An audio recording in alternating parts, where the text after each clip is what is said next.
사도는 3차 선교 여행을 마무리하면서 한 가지 소망을 가지게 되어집니다.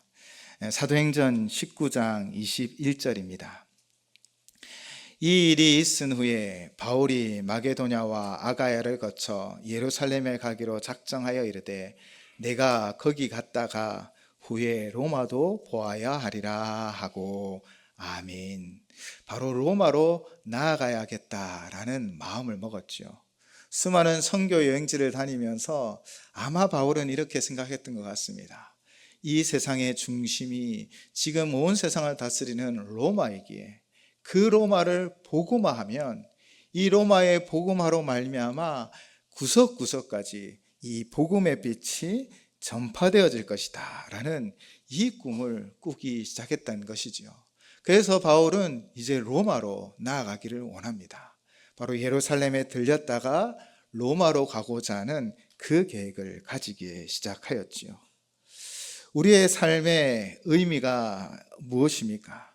바로 바울이 일평생 복음을 땅에 전했던 것은 이 복음이 우리의 삶의 진정한 의미를 발견케 하고 이 복음이 우리를 살리고 이 복음이 우리를 영생으로 인도하여 주며 이 복음이 우리의 삶을 인도하기 때문입니다. 그리고 이 복음으로 말미암아 땅끝에서 주님을 만나게 되는 것이지요.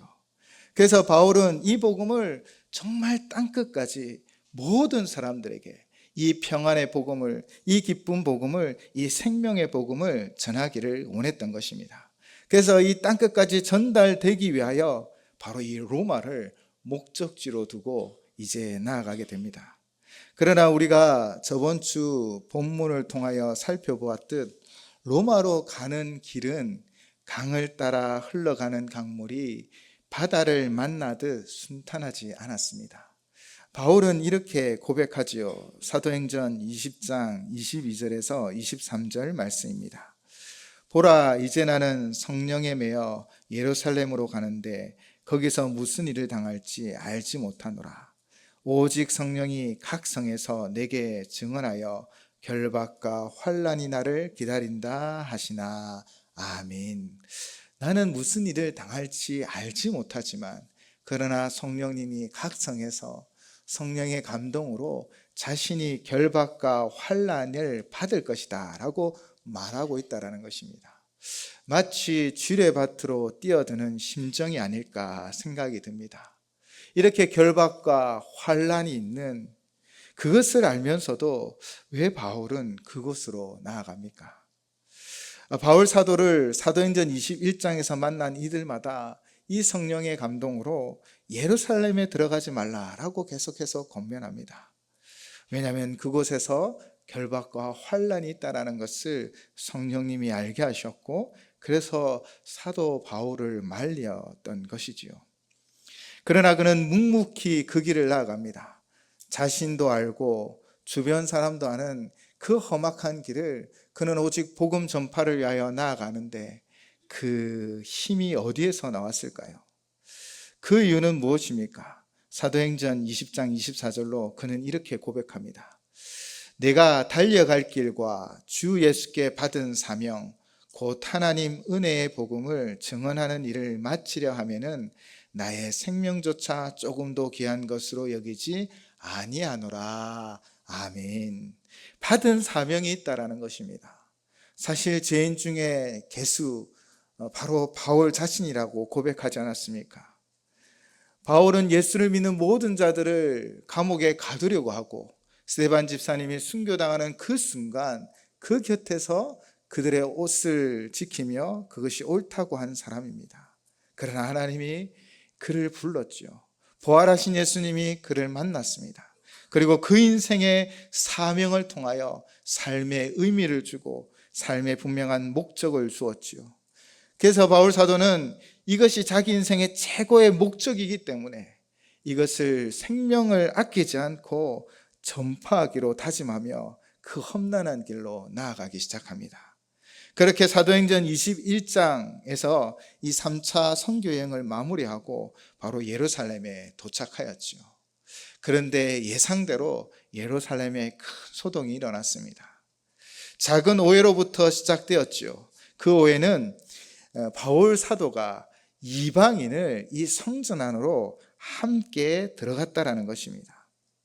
또한 그를 대적하는 이들이 이 바울이 각 지역에서 유대인과 율법을 비방하고 예수의 도를 전하는 것을 이야기하였지요.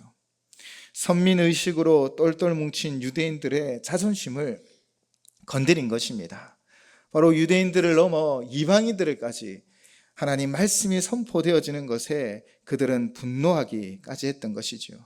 그렇게 성전에서 쫓아내고 그를 죽이려고 했습니다. 오늘 성경에는 몇 구절만 성경에는 기록되어져 있지만 절체절명의 순간입니다. 그의 생명이 이제 사라져 버릴 것 같은 순간이었습니다.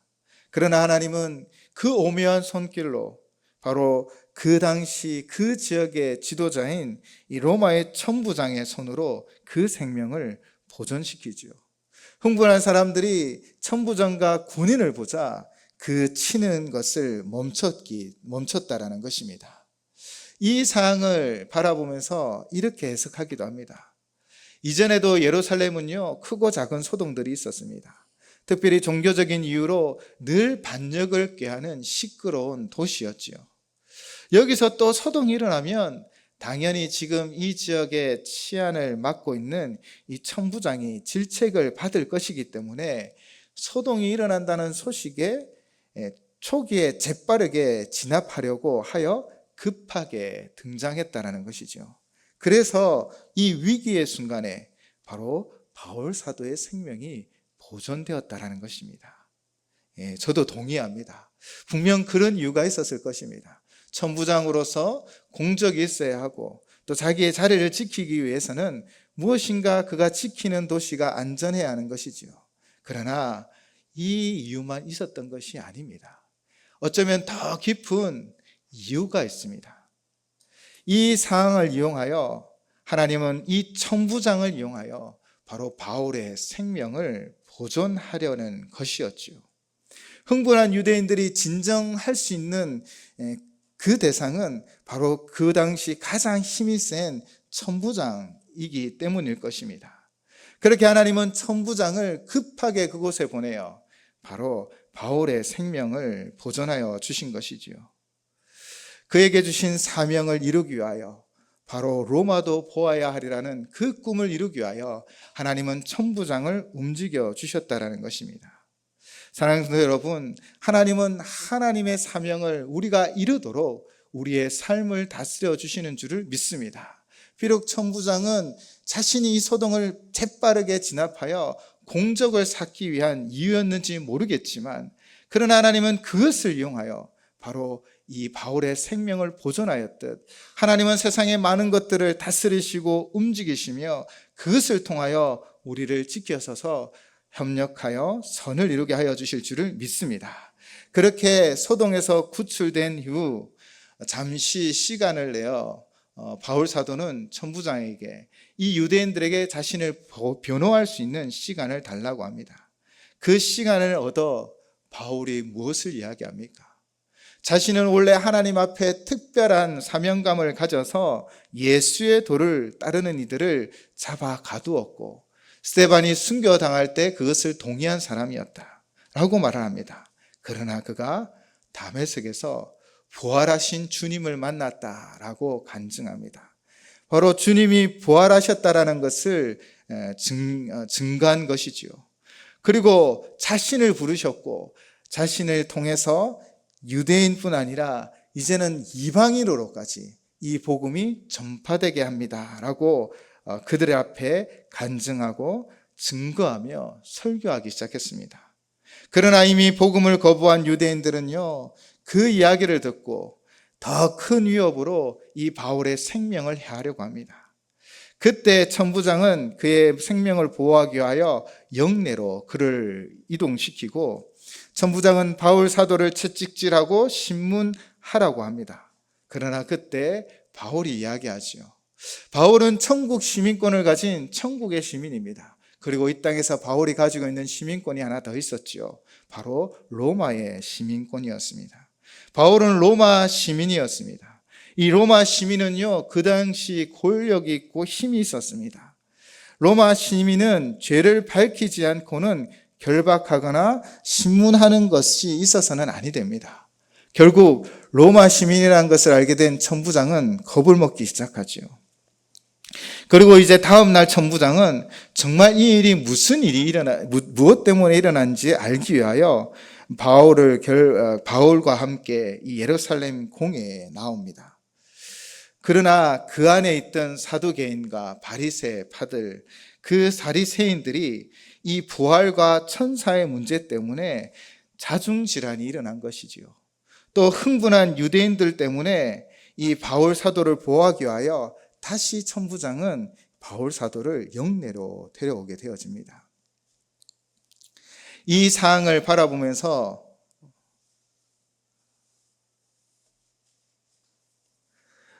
이 사항을 바라보면서 정말 하나님은 늘 우리와 함께 하셔서 피할 길을 열어주시고 우리의 길을 인도하신다라는 것을 알게 되어지죠. 그리고 그날 밤 바울의 마음이 어땠을까요? 바울은 3차 선교 여행을 마치고 이제 로마로 나가자는 부푼 사명을 가지고 나아갑니다. 왜? 로마를 변화시키면 그 복음이 로마가 다스리는 모든 땅끝까지 증거되어질 것이다 라고 생각했기에 그는 하루라도 빨리 로마에 가고자 했을 것입니다. 그러나 그의 가는 길은 점점 더 막혀가는 것 같습니다. 그런 답답한 마음을 가질 때 바로 오늘 본문 이전 11절에 주께서 그에게 찾아오십니다. 사도행전 23장 11절 말씀입니다. 그날 밤에 주께서 바울 곁에 서서 이르되 담대하라, 내가 예루살렘에서 나의 일을 증언한 것 같이 로마에서도 증언하여야 하리라 하시니라. 아멘. 담대하라, 내가 예루살렘에서 증언하였들 로마에서도 증언하여야 하리라. 바로 분명한 주님의 메시지인 것입니다. 바울 사도는 답답했을 것입니다. 앞에서 말했듯 한시라도 빨리 가고자 했지만 점점 가는 길이 막혀져 가는 모습을 보면서 답답하였지만 바로 주님이 너의 이 사명을 이루게 하여 주실 것이라 약속하고 있고 그 약속은 그의 마음을 위로하고 힘을 주며 평안케 하였을 것입니다. 그렇게 이 사명의 길이 다시 열릴 것이라는 그런 희망이 솟지만 그러나 또 오늘 본문에서는 더 큰 위협을 만나게 되어집니다. 오늘 본문 12절 13절 말씀입니다. 날이 새매 유대인들이 당을 지어 맹세하되 바울을 죽이기 전에는 먹지도 아니하고 마시지도 아니하겠다 하고 이같이 동맹한 자가 40여 명이더라. 아멘. 바울을 코앞에서 놓친 이 유대인들 일부 열성분자들이 다시 살아야 할 기회를 얻고자 음모를 꾸미기 시작합니다. 오늘 본문에서는 당을 지어라고 기록하고 있죠. 새 번역에서는 모의하여라고 표현하고 있습니다. 즉 그들이 그냥 모인 것이 아닙니다.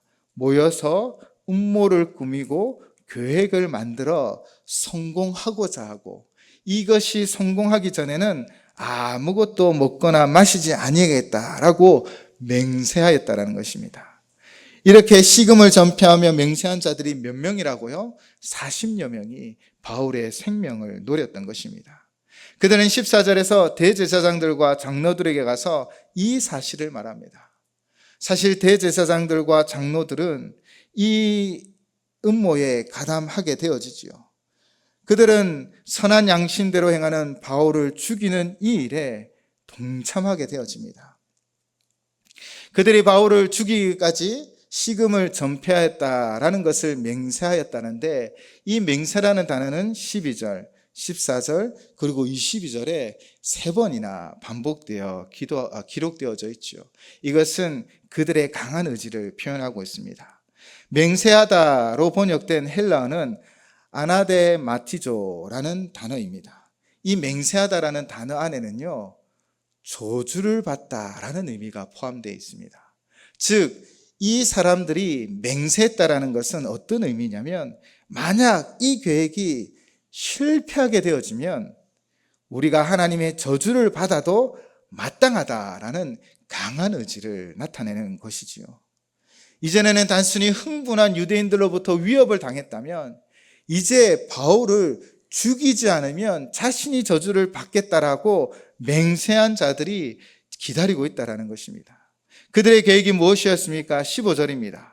이제 너희는 그의 사실을 더 자세히 물어보려는 척하면서 공회와 함께 천부장에게 청하여 바울을 너희에게로 데리고 내려오게 하라. 우리는 그가 가까이 오기 전에 죽이기로 준비하였노라 하더니 아멘. 산헤드린 공회가 바울을 영외로 유도하기만 하면 몰래 잠복해 있다가 그를 살해하리라 라는 이 계획을 세웠던 것입니다. 그런데 그들이 꾸민 이 계획의 내용이 16절을 보시면 바로 바울의 생질 조카에게 그 소식이 들어가게 되어집니다. 사실 이 조카가 어떻게 이 계획을 알았을까요? 아마 40여 명이 다짐하였지만 이것은 비밀리에 이루어져야 할 일이기 때문에 잘 소문이 나진 않았을 것 같습니다. 그러나 그 소문이 이 바울의 생질에게 들려지게 되고 이 소식을 통하여 바울은 다시 한번 이 위기를 넘기게 되어집니다. 세상 사람들은 이 장면을 보면 이렇게 이야기하겠죠. 야, 바울은 참 재수도 좋아. 우연히 얻은 정보 때문에 그 조카 때문에 죽음을 또 피하잖아 라고 생각할 수도 있을 것 같습니다. 그러나 우리는 알고 있지요. 단순히 이것이 우연으로 이루어진 일일까요? 이 일은 바울의 조카에게 알려지게 된 우연한 일이 아니라 바로 하나님의 섭리 가운데 있다는 것입니다. 하나님이 흥분한 유대인들을 진정하기 위하여 천부장을 보내주셨듯 이 40여 명의 유대인들로부터 바울의 목숨을 구하기 위하여 바로 이 조카를 통하여 그 소식이 전달되어지게 한 것입니다. 사도행전의 저자 누가는 이 단락을 통해 우리에게 분명히 전달하고 싶은 메시지가 있는 것 같습니다. 우리는 사도행전을 통해 하나님의 기적적인 일들을 바라보게 되어지죠. 병자를 고치고요, 옥에 갇혀있던 제자들이 풀려나고 또 바울과 실라가 지하 감옥에 갇혔지만 놀라운 하나님의 기적과 같은 역사로 풀려나는 장면들이 있었습니다. 그들이 나아가는 길이 어려움도 있었고 힘듦이 있었지만 그러나 하나님께서 늘 인도하셨습니다. 예루살렘의 큰 박해는 도리어 온 유대를 넘어 사마리아로 복음이 전파되어지게 되었다는 것이지요. 이처럼 하나님께서는 하나님의 백성을 그분의 계획과 뜻 안에서 지키시고 인도하여 주시는 분이심을 우리는 오늘 본문을 통해서도 분명히 알게 되어집니다. 하나님은 우리 인생을 향하여 하나님은 우리에게 주신 사명을 주시고 그 사명을 이루어가는 그 길 가운데 계획하시고 인도하시는 분이신 줄을 믿습니다. 예수님은 마태복음 10장 29절로 이렇게 말씀하셨습니다. 참새 2마리가 한 아사리온에 팔리지 않느냐? 그러나 너희 아버지께서 허락하지 아니하시면 그 하나도 땅에 떨어지지 아니하리라. 아멘. 하늘에 나는 참새 한 마리도 하나님의 허락 없이는 떨어지지 않는다라는 것입니다. 들에 핀 백합도 하나님이 친히 가꾸시는데 예수님을 믿어 하나님 자녀된 우리의 삶을 하나님이 다스려 주심을 믿습니다.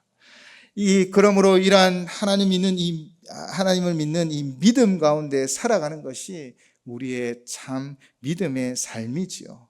우리가 사도행전 이후에도 계속적으로 하나님의 위대한 섭리를 발견할 수 있습니다. 특별히 이들의 살해 음모가 바울의 조카에게 발각되었기 때문에 바울이 가고자 하는 로마까지 바울은요 안전하게 도리어 군사들의 호의를 받으며 나아가게 되고 나중에는 자유롭게 복음을 전하게 되어졌지요. 이 모든 것을 바라볼 때 정말 하나님이 살아계셔서 인도하고 계심을 믿습니다. 이처럼 조카로 인해 열성분자들의 음모가 바울에게까지 전해지고 더 나아가 천부장에게까지 전해집니다. 22절에서 천부장은 이것을 전해준 조카에게 자신에게 알려준 것을 아무에게도 말하지 말라라고 지시를 하고는 23절에서는 바울을 이동시킬 것들을 준비합니다. 그리고 24절에는 총독 벨리스에게 무사히 보내기 위하여 타고 갈 짐승도 준비하는 모습을 보여주지요. 왜 이렇게 빠르게 준비되어지고 진행되어질까요? 그것은 천부장이 이미 바울이 로마 시민인 것을 알고 있기에, 이 로마 시민이 혹시나 유대인에 하여 죽임을 당하면 그가 굉장히 난처한 처지에 빠지기 때문입니다. 그래서 천부장은 그 밤 아주 신속하게 이 일들을 처리하며 바울 사도를 총독 베릭스에게 보내지요. 그런데 사실 천부장은요, 이 바울을 석방할 권세도 있었습니다. 그러나 그 자신이 만약 바울을 석방할 경우 이 분노에 가득 찬 이 유대인들의 불만이 자신을 향할 것임을 또한 알았기에 그는 감금하는 편을 선택하여 이 감금에 두었는데, 이제 그를 죽이려 하는 계략이 있는 것을 알고 보내게 되어진 것입니다. 23절에 보면 밤 제3시는 지금의 저녁 9시를 말하고 있는 것이지요. 밤, 깊어져가는 밤에 보병 200명, 기병 70명, 창병 200명, 도합 470명의 군대로 바울을 호위하여 보내었습니다. 천부장이기에 약 1000명의 군사가 있다라고 생각한다면 반 정도를 이 바울 한 사람을 보호하기에 보냈다라는 것입니다. 이렇게 그가 많은 군사를 보내 호위하고 있는 이유가 무엇일까요? 그 이유를 그의 편지에서 찾을 수 있습니다. 25절에 보시면 제수와 함께 편지 한 장을 전달합니다. 신약 성경에 기록된 유일한 세속적인 편지다라고 주석되어져 있습니다. 우리는 26절에서 이 천부장의 이름을 알게 되지요. 글라우디오는 로마 시민권을 취득할 때 당시 황제 이름을 따 지은 로마 이름이고, 루시아는 아마 그의 본래 헬라어 이름이었을 것입니다. 이 천부장 글라우디오 루시아는 사실 불쌍한 제수를 구한 것이 아니라 무엇을 계속 강조하냐면 로마 시민을 구했다라고 자신을 자랑하며 공을 인정받기를 원합니다. 그 편지의 내용이 27절에 있지요. 이 사람이 유대인에게 잡혀 죽게 된 것을 내가 로마 사람인 줄 들어 알고 군대를 거느리고 가서 구원하였다가, 우리가 이 장면을 읽으면서 이 사람이 이렇게 뻔뻔하나라고 생각할 수 있는 것처럼 뻔뻔하게 기록하고 있는 것이죠. 그런데 지금 이 천부장이 왜 이렇게까지 이야기하고 있습니까? 그는 계속해서 자신이 로마 시민을 보호했다라는 그 자랑을, 공적을 높이 사며 이야기하고 있는 것입니다. 천부장으로 이 사명을 감당할 때 로마 시민을 보호했다라는 것으로 통해서 공을 세우고자 하였던 것이지요. 그러나 이것마저도 우리가 하나님의 다스림 속에서 그 섭리로 바라보면 정말 이 천부장이 로마 시민을 보호하기 위하여 바울을 보호하였지만 결국 하나님은 그를 통하여 로마에 가 복음을 전한 바울을 보호한 것입니다. 열성군자 40명이 목숨을 걸고 그를 죽이려고 하는 그 순간에 하나님은 이 천부장의 자신의 공적을 높이려는 그 마음을 이용하시사 470명의 군사를 보내어 그를 보호하고 있는 모습을 보여주고 있습니다. 사랑하는 성도 여러분, 우리가 살아가는 인생 가운데 우리는 때로는 우연처럼 보이는 일들을 만나게 되어집니다. 그리고 또한 우리가 이루어지는 일들이 상대방의 이익을 위하여 되어지는 것처럼 보여지기도 합니다. 그러나 우리가 오늘 말씀을 통하여 분명히 알아야 할 것은 하나님이 우리의 삶을 다스릴 때 모든 것을 합력하여 선을 만들어 가신다는 것입니다. 우연을 통하여 또 주변의 사람을 통하여 하나님은 하나님의 역사를 이루어가며 우리를 보호하시고 우리의 사명을 이루어가도록 우리와 함께하여 주시는 하나님이신 줄을 믿습니다. 누가는 이 장면을 통하여 우리에게 말하고 있는 거예요. 때로는 우리가 가는 길이 어려움을 당하고 때로는 우리가 원치 않는 길로 갈지라도 그 길에 하나님께서 반드시 우리와 함께 하시며 우리의 길을 인도하고 있음을 믿으라는 것입니다. 우리가 이 믿음을 가질 때 우리 안에 있는 모든 일들을 견디고 인내할 수 있습니다. 바로 하나님을 믿는 그 믿음의 백성을 지키시고 보호하여 주시기 때문입니다. 오늘 이 말씀 속에 하나님의 그 섭리를 깊이 묵상해 보시길 바랍니다. 여러분 인생에 일어나는 수많은 일들을 하나님은 다 합력하여 선을 만들어 하나님의 거룩한 뜻을 이루어가며 여러분을 통하여 하나님의 꿈을, 그 사명을 이루어 가실 줄을 믿습니다. 기도하시겠습니다.